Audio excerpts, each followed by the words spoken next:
जी मुजफ्फर साहब, आज आपने मीडिया को यहाँ पे इनवाइट किया है, कारण क्या है मीडिया को इनवाइट करने का? एक तो मैं लेफ्टिनेंट गवर्नर और उनकी एडमिनिस्ट्रेशन से, जम्मू कश्मीर के लोगों की तरफ से, कश्मीर की तरफ से उनका शुक्रिया अदा करता हूँ कि उन्होंने यहाँ के जज्बात को समझकर जो उन्होंने एक ऑर्डर, जिसको वो कहते हैं कि नहीं जी ये ऑर्डर नहीं था रिगार्डिंग बोवाइन एनिमल्स कुर्बानी के लिए, अब जैसा भी था वो वैसा था। हम सब ने उस पर अपना एतराज़ात जताए और वो शाम तक वो ऑर्डर को वापस ले गए। Thank you very much lieutenant governor and the administration for that. तो मुजफ्फर साहब, अभी रिसेंटली अगर देखा जाए, फार्मर चीफ दौलत का कहना है कि आर्टिकल 370 वो हमेशा के लिए चला गया है, वो कभी वापस नहीं आएगा, जिस पे आप हमेशा चर्चा करते रहते हैं। तो उसके हवाले से आप क्या कहना चाहेंगे? मैं इतना ही अपने फाजिल दोस्त एस दौलत साहब से कहूँगा और सबसे कहूँगा, please do not under estimate the power of 370 and don't under estimate the power of the people of Jammu and Kashmir and Ladakh. 370 कहीं नहीं गया।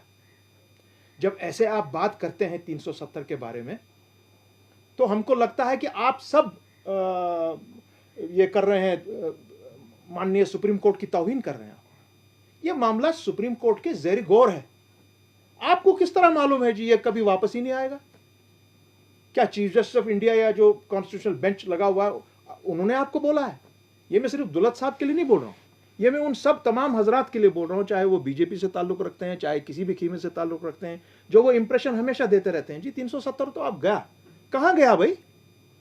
370 हिंदुस्तान के कॉन्स्टिट्यूशन का एक अंग है, हिस्सा है, उसको आप नहीं निकाल सकते हैं बाहर। आपने पार्लियामेंट के जरिए कोशिश की, आपने एक डिसीजन लिया, पार्लियामेंट के जरिए डिसीजन लिया आपने कॉन्स्टिट्यूशन को तोड़कर। आप ये मत कहिए कि 370 जी खत्म हो गया। कहां खत्म हो गया? किसने कहा है ये? मैं उनसे दो ही बात कहूंगा। एक तो नंबर, उन्होंने 370 पे बात की।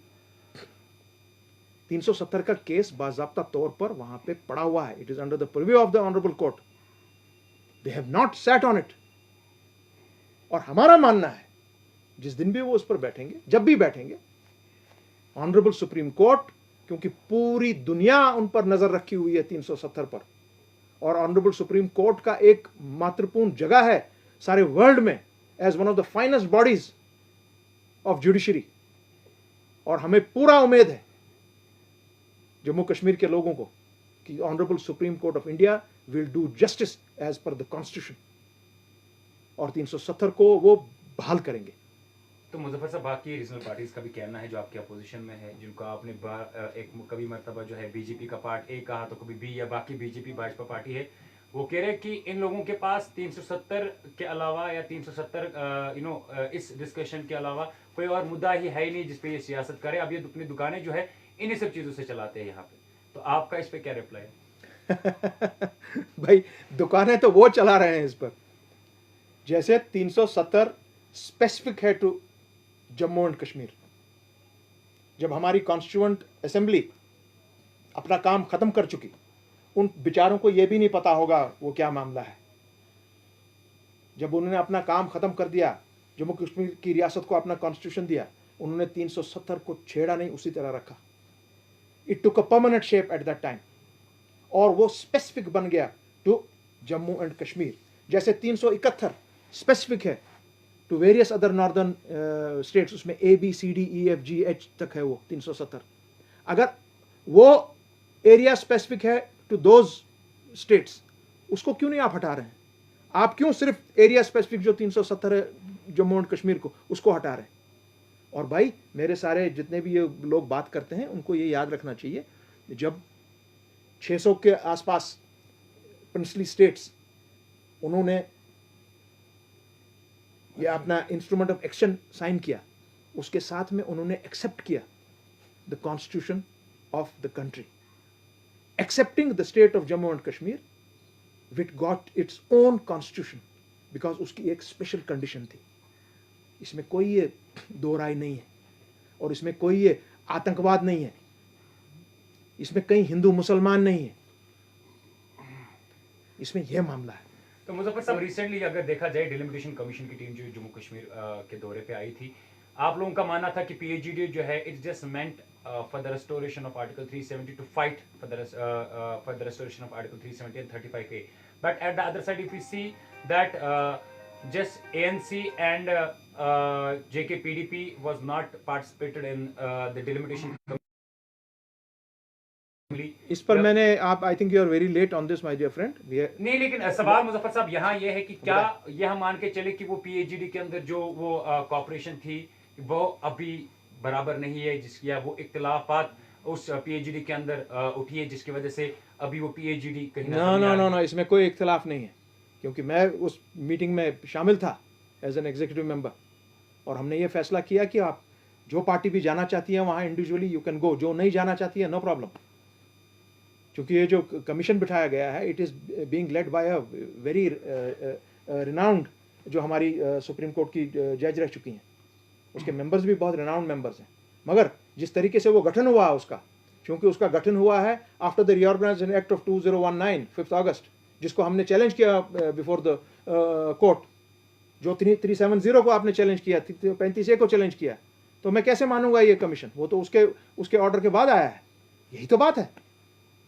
चलिए, महबूब मुफ्ती का मानना है कि उन्होंने रिसेंटली कहा था कि अगर जब पीडीपी जो पावर में आती है, लेकिन मैं तब तक सीएम नहीं बनूंगी जब तक रेस्टोरेशन ऑफ आर्टिकल 370 नहीं होगा। अवामी नेशनल कॉन्फ्रेंस का क्या मंशूर रहेगा? क्या अवामी नेशनल कॉन्फ्रेंस धारा 370 रेस्टोर होने से पहले अगर इलेक्शन होता है क्या पार्टिसिपेट करेगी? जी नहीं, अभी हमारी जो डिमांड रखी गई है, जो मैं अपने माननीय दुलत साहब की ये बात भी मानता हूँ और उनको मुबारकबाद करता हूँ इस पर, कि उन्होंने कहा कि स्टेटहुड देना चाहिए, full statehood to Jammu and Kashmir before elections. हम उस पर बजिद हैं कि आपको बिफोर इलेक्शन स्टेटहुड देना पड़ेगा, क्योंकि हम वो केजरीवाल जैसा स्टेटहुड नहीं लेंगे, we will not take that. और दूसरी बात मैं जवाब दूंगा आपको, ये डीडीए पे भी हमारा ये प्रॉब्लम आया जब डीडीए का इलेक्शन आया, क्योंकि उस वक्त पूरी बीजेपी सारी वर्ल्ड में निकली कि आज जो हम इलेक्शन करके दिखाएंगे आपको, उसमें आप देखेंगे कि हम लोग जीतेंगे, और जम्मू कश्मीर के बाशिंदे, खुसूसन कश्मीर के लोग, हमारे जो फैसला हमने 5 अगस्त 2019 को लिया, वो उस पर मोहर अपनी डालेंगे कि हमको एक्सेप्ट है एब्रोगेशन ऑफ 370 एंड 35A। इसीलिए पीएचडी को ना करते हुए भी इलेक्शन में आने पड़ा, और बीजेपी को बुरी मार का सामना करना पड़ा जम्मू में भी और कश्मीर में भी। अगर ऐसी सिचुएशन फिर से दोबारा आएगी तो पीएचडी को और हम जैसे लोगों को सोचना पड़ेगा क्या करना है। तो इसका क्या खुले आम नहीं छोड़ेंगे हम उनको, ये बात मैं बता दूं आपको। तो we will not give them a free run to the state of Jammu and Kashmir. भाई ये कॉन्स्टिट्यूशनल इशू है, सुनो यार मेरे भाई, this is a constitutional matter, ये हमारे फ्यूचर्स को ताल्लुक रखता है। इसमें मुजफ्फर शाह अकेला कुछ नहीं कर सकता है, ये एक पूरा जम्मू कश्मीर का आवाम, यहाँ जो मेन पॉलिटिकल फोर्सेस हैं वो आपस में बैठ के फैसला करेंगे। PhD is the main force which exists in Jammu, Kashmir, Ladakh, आपका Kargil, that is the main force. It will take a call. उसमें उस वक्त महबूबा जी का भी डिसीजन उन्होंने लिया है, नेशनल कॉन्फ्रेंस का है, पीडीपी का, एएनसी का है, अपने जो बाकी हमारे मेंबर्स वहाँ पे हैं, सीपीएम में है, जेकेपीएम है, जम्मू से उसमें लोग जुड़े हुए हैं, करगिल लद्दाख से जुड़े हुए हैं। आप ये क्यों नहीं बात करते हैं कि करगिल और लद्दाख ने दो टोक अल्फाज में हुकूमत हिंद के सामने अभी दिल्ली में कहा दिया कि हमको कुछ नहीं चाहिए, हमको आपका शेड्यूल 6 शेड्यूल 8 मंजूर नहीं है, हमको वापस अपना 370 और 35A दीजिए, because that was the guarantee of my job, of my land, of my property. That is what 370 is all about. It is for every citizen of this state, irrespective of his region and religion. आखिर में जाना चाहेंगे मुजफ्फर साहब, अगर देखा जाए national TV media के through अगर देखे, टीवी पैनल्स में बैठ के नेशनल स्पोक्स पर्सन जो बीजेपी के होते हैं, उनका कहना है कि हमने वादा किया था कि धारा 370 को पूरे हिंदुस्तान के लिए जम्मू कश्मीर से हटाएंगे, उसको हटा दिया हमने। तो क्या अगर स्टेटहुड वापस नहीं दिया गया या स्टेटहुड से पहले इलेक्शंस अनाउंस हुए, तो सवाल इतना है कि क्या एएनसी, बाकी पार्टीज की बात नहीं कर रहे, क्या एएनसी इलेक्शन में उस टाइम भी पार्टिसिपेट करेगी या पहले डिमांड जो है स्टेटहुड की करेगी? ANC is a part of PhD. हम बाज़ाब्ता तौर उस वक्त क्या सिचुएशन बनेगी इनको कहने दीजिए क्या कहेंगे, मगर मैं इनको इतना बता दूंगा, आप ये ख्वाब देखना भूल जाइए कि आप जम्मू कश्मीर का शासन को किसी दिन एज बीजेपी यहाँ पर अपने हाथ में लेंगे, मुझे नहीं लगता है। वो लोगों पर छोड़िए ना, वो लोगों पर है, मुनस्सर है, वो किसको आगे आगे लाते हैं। मगर हमारा काम पहले है restoration of 370 and article 35A। और मैं आपको फिर से और खुसूसन आपको बोल रहा हूँ, पिछले 2 साल से बोले जा रहा हूँ कि जिस दिन भी ये मामला खुलेगा, और ये खुलना है, it will be a inshallah it will be a victory for justice to Jammu and Kashmir, and it will be a justice done to the Constitution of India by the Honorable Supreme Court. आपने recently कहा था कि BJP रहे या ना रहे, prime minister Narendra Modi ji रहे या ना रहे, लेकिन आर्टिकल 370 कभी जो है नहीं जाएगा। लेकिन वही बीजेपी भाजपा के लगातार दावे रहते हैं कि ये लोग केवल खाली खोखले दावे पिछले 70 सालों से भी करते हैं और अभी भी वही कर रहे हैं। क्यों भाई? ना तो पिछले 70 साल से कोई खोखला दावा था, ना ये कोई खोखला दावा है। ये कोई खोखला दावा नहीं है। 370 आपकी कॉन्स्टिट्यूशन की किताबों में लिखा हुआ है, और वो एक बेसिक पैरामीटर बनाता है कॉन्स्टिट्यूशन ऑफ इंडिया का। 370 को आप कैसे हटा सकते हैं? It's not possible.